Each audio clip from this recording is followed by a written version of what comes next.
दोस्तों आज हम बात करने वाले हैं आने वाले त्योहारों के महत्व में। हर त्योहार की एक अपनी कहानी और एक महत्व है। आज की इस वीडियो में हम इसी विषय पर बात करेंगे। चलिए शुरुआत करते हैं आज के खास एपिसोड में। दोस्तों नवरात्रि, दशहरा, करवा चौथ समाप्त होते ही अन्य बहुत से त्योहार जैसे धनतेरस, दिवाली, गोवर्धन पूजा और भाई दूज त्योहारों का आने की तैयारी शुरू हो जाती है। ये त्योहार ऐसे ही होते हैं जो घरों में खुशहाली ले आते हैं, बिछड़े लोगों को आपस में मिलाते हैं। धनतेरस के पीछे बहुत सी कथाएं एवं मान्यताएं हैं। मान्यताओं के अनुसार धनतेरस माँ लक्ष्मी से जुड़ा हुआ पर्व है। इस दिन माँ लक्ष्मी ने एक गरीब किसान को वरदान दिया था, उस पर लक्ष्मी जी की कृपा बरसने की वचन दिया था। इस दिन यमदेव को भी समर्पित है। इसके पौराणिक कथाओं के अनुसार इस दिन यमराज को नियमित देवदान भी किया जाता है। इससे माना जाता है कि परिवार में अकाल मृत्यु नहीं होती है। अन्य कथाओं के अनुसार इस दिन कार्तिक कृष्ण पक्ष की त्रयोदशी तिथि की दिन धनवंतरी का जन्म हुआ था। जब वे प्रकट हुए थे तो उसके हाथों में अमृत से भरा एक कलश था। इसी अमृत से भरे हुए कलश के कारण उस दिन बर्तन खरीदने का परंपरा भी आरम्भ हुआ।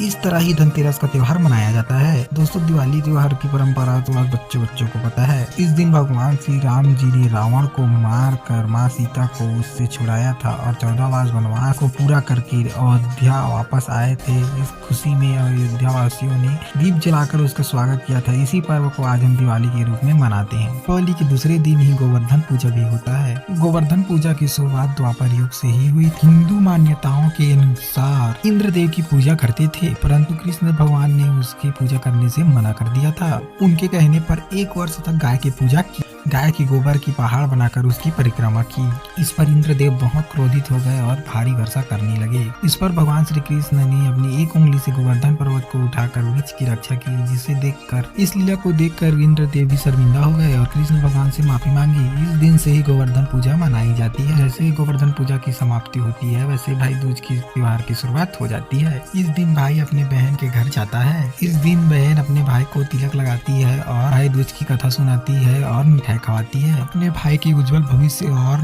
लंबी उम्र की मनोकामना करती है और उसके बाद वो स्वयं भोजन करती है। त्योहार भाई बहन के प्रेमों का त्योहार है। इस दिन बहन अपने भाई को आमंत्रित करती है और उसके उज्जवल भविष्य और लंबी उम्र की प्रार्थना करती है। तो ये तो थी इन त्योहारों की कथाएं। जानेंगे सबसे महत्वपूर्ण बात वह ये है कि सभी त्योहार एवं मान्यताएं अंधविश्वास पर आधारित है।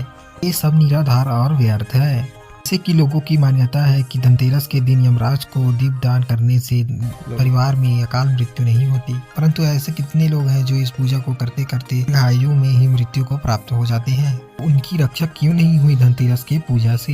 बात करते हैं दीपावली की। इस दिन भगवान श्री राम ने रावण को मार कर माता सीता को उसके बंधन से छुड़ाकर अयोध्या वापस लाए थे।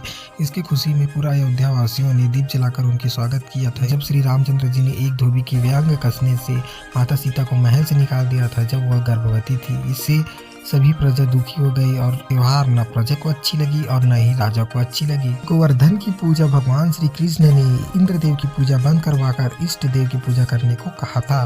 क्या भगवान श्री कृष्ण की कहा किसी ने माना, जिसका किसी शास्त्र में प्रमाण नहीं है कि उसे करने पर क्या लाभ होगा।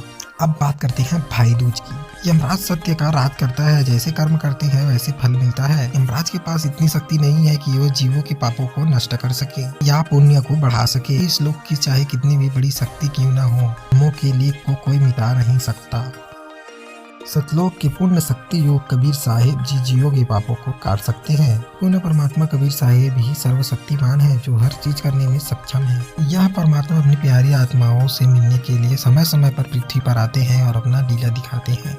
संत अर्थात परम भक्त को पृथ्वी पर भेजते हैं, जो कि है जगत गुरु तत्वदर्शी संत रामपाल जी महाराज। सभी शास्त्रों का ज्ञान रखते हैं और उन आत्माओं को लेने के लिए वो सतलोक से धरती पर वापस आते हैं। पिता परमेश्वर कबीर 600 पूर्व पहले धरती पर आए थे। 5505 जब कलयुग बीत जाए, महापुरुष फरमान जब चकतारन को आए, अर्थात कलयुग के 5505 वर्ष बीतने के बाद सतपुरुष धरती पर आए। वो महान संत जगत गुरु तत्वदर्शी संत रामपाल जी महाराज धरती पर आज उसके स्वरूप में उपस्थित हैं, जो कि हर जीवों को कल्याण एवं सुख शांति समृद्धि देने के लिए पूर्ण रूप से सक्षम है।